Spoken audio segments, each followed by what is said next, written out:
Well, yesterday was the 50th anniversary of the Apollo 7 mission launch. Also yesterday, timed with that day in history, the movie First Man opened in theaters right here in Las Vegas. Over $1 million in ticket sales in that first night alone. And Nevada is connected to both. There's something up there, out beyond the blue, in the icy blackness of space that was made inside this factory in Boulder City. But first, some quick history. During a test in January of 1967, a fire in the Apollo 1 capsule killed 3 astronauts. NASA initiated a massive safety overhaul, which included the search for a pen. Enter private citizen and engineer Paul Fisher. After the fire in Apollo 1, he knew that they were going to need a functional writing instrument, a pen, an ink pen in space. Fisher spent his own money. He conducted thousands of experiments. He solved NASA's problem. Most pens rely on gravity to flow. Ours defies gravity. Ours is an anti-gravity space pen. He tried to get in touch with NASA, as NASA was looking for a pen. Sooner or later, NASA reached out to, I believe it was Dallas Pen Company at the time, and they said, you should call Paul Fisher. NASA found a pen.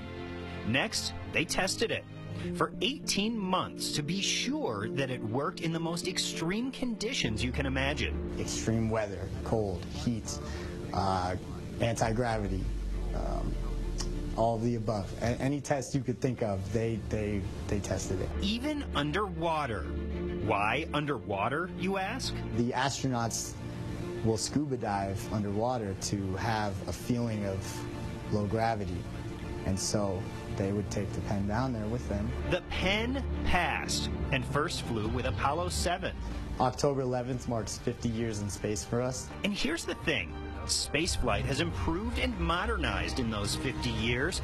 The Fisher Space Pen, though, never had to. It's the original. We haven't changed one thing about it. It's the same exact pen, the same exact model that was used 50 years ago on Apollo 7. And each pen is handcrafted, precisely assembled. Every pen, every time. Without accuracy, there would be no space pen. The Fisher Space Pen is part of history, but the pens are still made and still making history because the space pen is still going into space. All manned space flights since. Our pens have been used on every single one.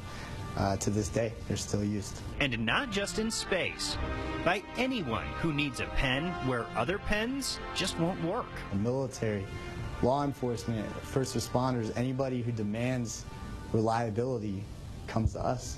And that's why NASA chose us, because they need the best of the best products up there. American made, Nevada made, and they're up there now, up beyond the blue, working in the icy blackness of space.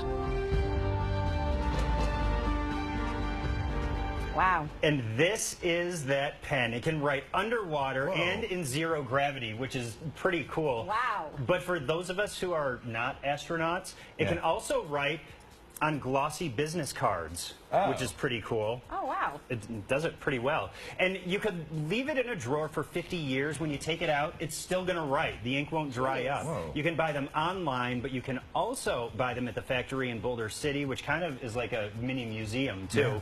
The pen has been on every manned space flight for 50 years, and the pen has never changed.